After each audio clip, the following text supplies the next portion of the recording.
There's a multiplier effect in women's advancement similar to the multiplier effect in economics. And studies have shown that when companies increase employment and leadership opportunities for women, they reap the benefits in areas like organizational effectiveness and growth.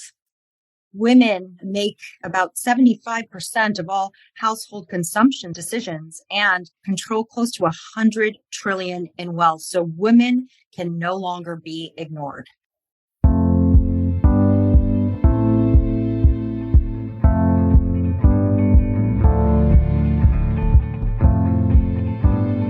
Welcome to Living Beyond Borders, a podcast from Citi Private Bank and GZERO Media.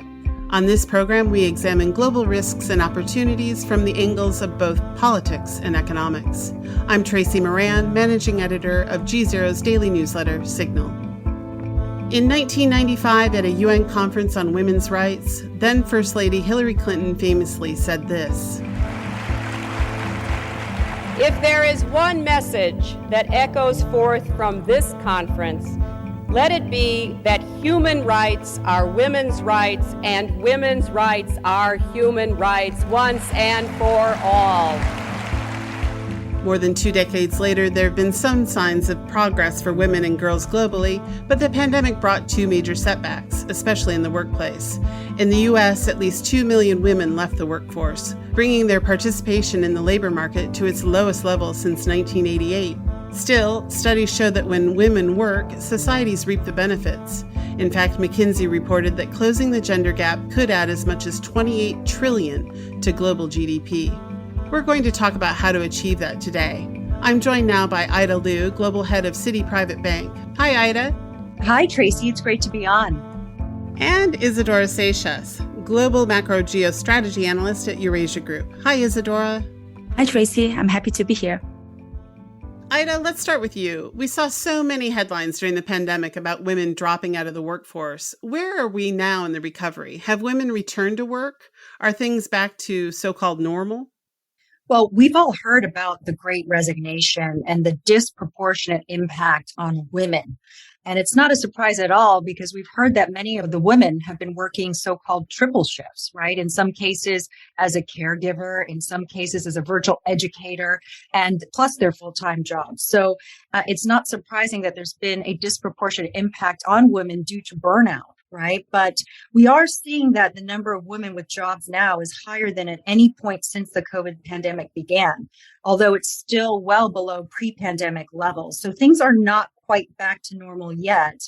And women are lagging in returning to the workplace nationwide because of that double, triple hat that I was just talking about.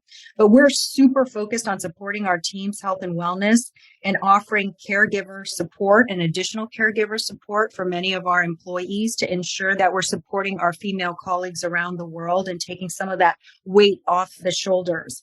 And we're also making sure that we're thinking about retention and promotion of our female talent by creating different types of networks, sponsorship, and mentorship opportunities to keep everyone engaged and supported.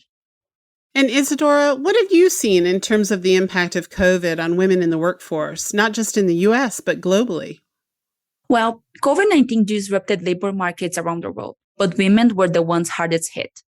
The International Labor Organization reported that employment loss globally in 2020 was 5% for women, but only 3.9% for men. And that decline is going to last for a very long time because of underlying systemic inequities. For example, women around the world face restrictive gender norms that minimize their autonomy and mobility. They do a disproportionate amount of unpaid care work. They aren't allowed to access certain jobs or certain sectors. And they have less access to certain resources than men do, like financial services, education, or technology. Some of those issues are greater in developing countries. But even in the US, we saw that job losses hit women harder than men during the pandemic. That was true for all education levels, but non-college educated women were the hardest hit. Ida, why is increasing the number of women in leadership so important in the financial world in particular? Well, one thing is absolutely certain. We've completely shattered the glass ceiling here at Citi with the first female CEO, Jane Fraser, running a global financial institution. And I truly believe that seeing is believing. And I think she's done that brilliantly for all of us here at Citi and more broadly across the industry.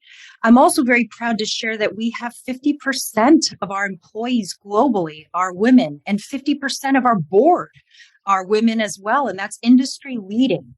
And, we think it's incredibly important because women make up a majority of financial services industry employees.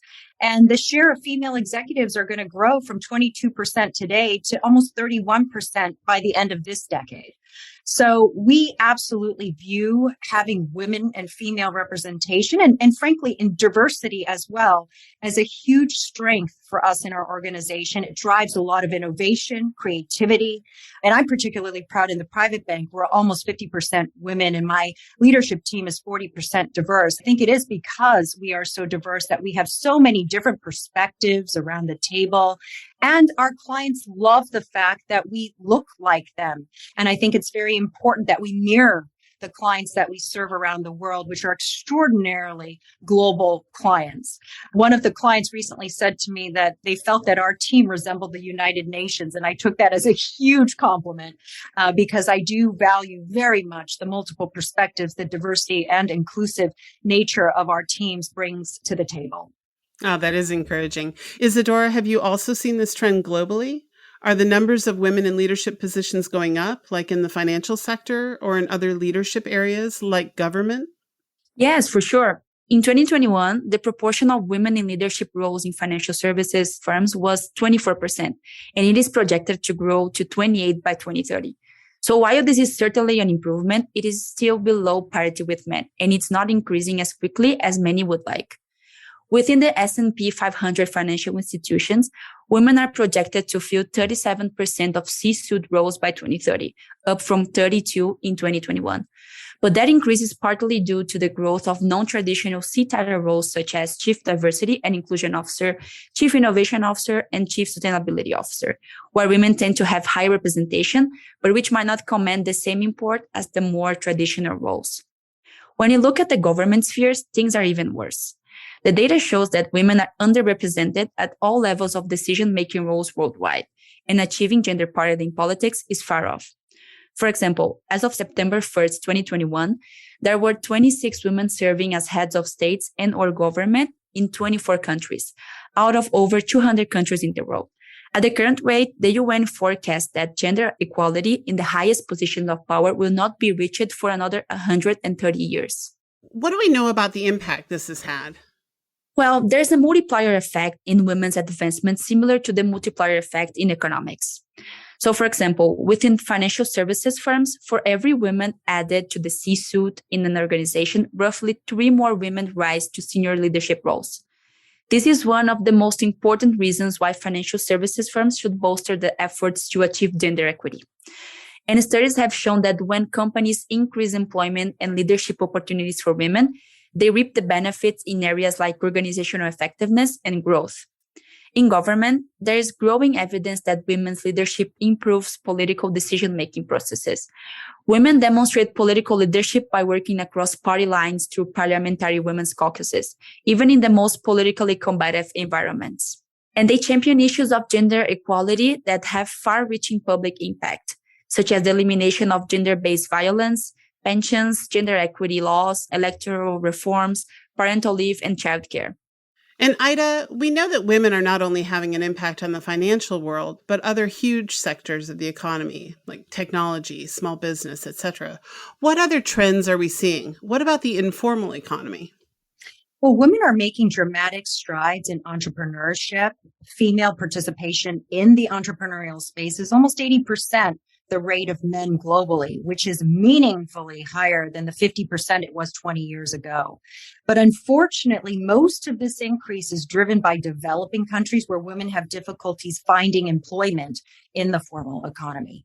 But as for technology, there's still huge barriers for women, with only 2% of entrepreneurs receiving venture capital funding when you are a woman. So as you can see, huge barriers to entry still there. However, Women today control almost 100 trillion of the global wealth. That's almost a third of global wealth, which is an incredibly important number and growing. And as you can see from the number of very successful female entrepreneurs, including the number of female billionaires that have been created over the last several years, today at 327 female billionaires, growing steadily over the last several years, you can see that more women are controlling more wealth, which will then equate to moving the needle for us across the board. And why is gender lens investing so important and impactful? Oh, it's so incredibly important because if you think about it, diverse managers represent a segment of the market that has consistently demonstrated the opportunity to secure alpha and outsized returns relative to industry benchmarks and public market equivalents. But we're at an inflection point today where there's a large investable universe of exceptional talent that is underbanked, and many have been cycle tested, demonstrating the ability to generate alpha for investors. And today, only 1.4% of assets are entrusted by investors to asset management firms owned by women and or people of color. That's 1.4% today. But yet companies with greater gender diversity are 25% more likely to experience above average profitability compared to their counterparts. And for cultural and ethnic diversity on top of that, that number was 36% more likely to show above average profitability. On the alternative side, the average earnings growth of portfolio companies with 2 or more diverse board members, including women, has been nearly 12% greater per annum than the average of companies that lack diversity. So those are pretty compelling statistics. And what the message is here is that you simply don't have to trade off doing good with great returns. And many investors are focused on purpose-driven investments, including the gender angle. And Isadora, what are we seeing now outside of COVID and the pandemic recovery in terms of the gains women around the world have made towards economic equality? And what kind of impacts have they had on the economies of countries around the world? There has certainly been progress on gender equality over the last few decades.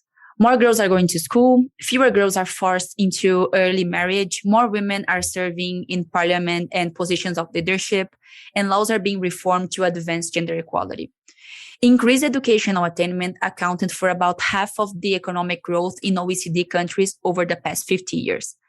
But for most women, those educational gains have not translated into better labor market outcomes. So there's a lot of work still to be done. For example, women still perform 75% of the world's unpaid work, 3/4 of the work done by roughly half of the people. So women are effectively subsidizing the global economy. They do 60% more household work than men, and they perform the vast majority of unpaid care work for children, the elderly, and the sick. And more time spent on unpaid work means less participation in the labor force. In countries where women average 5 or more hours per day of unpaid work, only up to half of them are employed or seeking formal sector employment. In pilot studies performed in Mexico and other parts of Latin America, we could see that where childcare was provided on the large scale, there was a huge increase in female labor force participation. So there is a lot of evidence of the real benefits of providing universal care. Ida, Citi has looked at a number of unstoppable trends, from the greening of the world to digitization. How do you see women impacting those other trends that Citi is watching? Well, for one thing, there is a very strong representation of women in industries that are most likely going to be affected by automation. So by 2030, an estimated 100 million women may need to transition into higher skilled roles, necessitating higher education or upskilling. And to the extent that digitization and the expansion of 5G connectivity democratizes information and lowers the cost of education, e-learning will be a key tool for raising welfare standards of women throughout the developing world. Interestingly, women are also poised to be the greatest innovators in greening of the world. And according to a study recently done by the United Nations, women are more likely to be impacted by climate change. And in fact, approximately 80% of people displaced by climate change related disasters are women. So we strongly believe that empowering women through improved education and work opportunities will amplify their power to affect a greener world. And women indeed are the ideal change agents, very resourceful, I think, in finding solutions for their families and as key decision makers. Where are problem areas, places where you see there still is a lot of work that needs to be done? Well, we truly believe that what gets measured gets done, and we need to hold leaders accountable for moving the needle as it comes to progression for women. I think we've made substantial progress already in the formal economy on equal pay, on some employment opportunities, the access to childcare and parental leave policies. Here at Citi, we were the first global financial institution to release our gender pay gap numbers almost 4 years ago. And we did that intentionally because, as I said earlier, what gets measured gets done. And we wanted to hold ourselves accountable, put the numbers out there, and make sure that we don't stop until that number is at parity, which I'm very pleased to say that we are almost at parity now.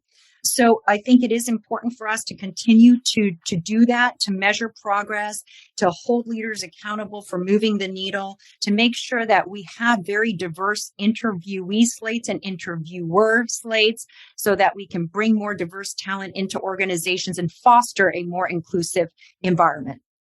Isadora, when we think about some of the gaps, which can be solved by some economic changes or business trends, and which really need governments or policy to get involved?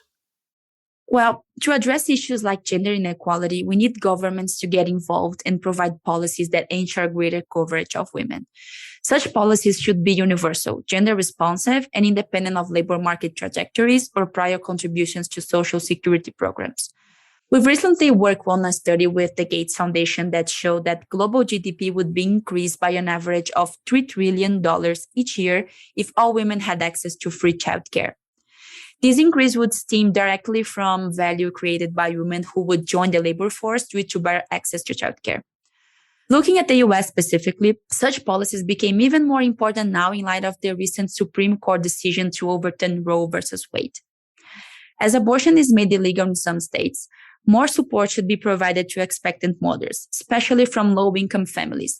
But still, several states do not offer state child tax credits or any protections for pregnant workers. And many also have lengthy waiting lists to receive funds from the Child Care and Development Block Grant Program, which provides subsidies to qualifying low-income families. Researchers predict that the vacuum of support will exacerbate inequality, particularly in the wake of a pandemic that has already worsened gender, wealth, and racial disparities. This scenario makes it harder for women to gain economic security to get ahead, to gain wealth. The ruling brings renewed urgency to the enactment of care policies like paid leave, childcare, and protections for pregnant workers at the federal level. Other policies like instituting cash transfer programs globally could lift 55 to 100 million women out of absolute poverty, which is defined as living on less than $1.9 per day. The private sector should also step up and contribute to closing the gender gap by implementing policies that not only ensure equal pay, but also address bias in recruitment process that places women at disadvantage. Businesses in general should view pay equity and gender balance not only as moral imperatives, but also as economic opportunities. What are some areas of hope coming in the next few years? There are certainly some interesting initiatives to improve gender equality and women's economic empowerment coming from both the public and private sectors, as well as from multilateral institutions. For example, the UN established a high-level panel on women's economic empowerment to address the specific economic issues that affect women and to support the implementation of the 2030 Agenda for Sustainable Development and its promise to leave no one behind, which includes eliminating gender inequality. The panel has outlined an action agenda to accelerate progress with key steps tailored to different sets of actors, including governments, businesses, civil society, development organizations, and thought leaders. And they recognize the diversity of conditions in which different stakeholders operate. There is also a lot of progress being made with initiatives to boost the participation of women in STEM fields as a mechanism to bridge the gap between social justice and academic careers. These measures vary from targeting school-age girls to increasing awareness of such fields from a young age to funding scholarships to women that want to pursue a career in this field. Ida, what about you? What are you looking for in the next few years in terms of the impact women can have on the economy? Well, throughout this conversation, we've highlighted the incredible impact that women have on the economy. And we've also highlighted the potential for even greater impact by fully investing in women. And in the private bank, one of our key client segments is a focus on our female clients. In fact, women make about 75% of all household consumption decisions. And as I mentioned earlier, control close to $100 trillion in wealth. So women can no longer be ignored. And the rise in services, the global value chains, and the digital economy has expanded women's roles in the economy, decreased inequality, and expanded women's access to skills and education. And in fact, a Citi study found that by attaining 100% secondary school completion rates by girls in 2030 would lift the GDP in emerging economies on average by 10%. So again, just by education of women and girls in secondary school, that we could lift GDP in emerging economies by 10%. It's absolutely critical that we invest in women from a very young age. And gender equality is an imperative, and women's economic empowerment drives a social and economic multiplier benefit. Ida Liu, Global Head of Citi Private Bank, and Isadora Seixas, Global Macro-Geostrategy Analyst at Eurasia Group. Thanks to you both for being here. Thank you so much for having us. Thank you. And that's it for this episode of Living Beyond Borders. Stay tuned for more throughout the summer as we continue to track major trends like the shifting U.S.-China relationship. To listen to previous episodes, head to gzeromedia.com and click on the Living Beyond Borders tab, or subscribe wherever you get your podcasts. For GZERO, I'm Tracy Moran. Thanks for listening.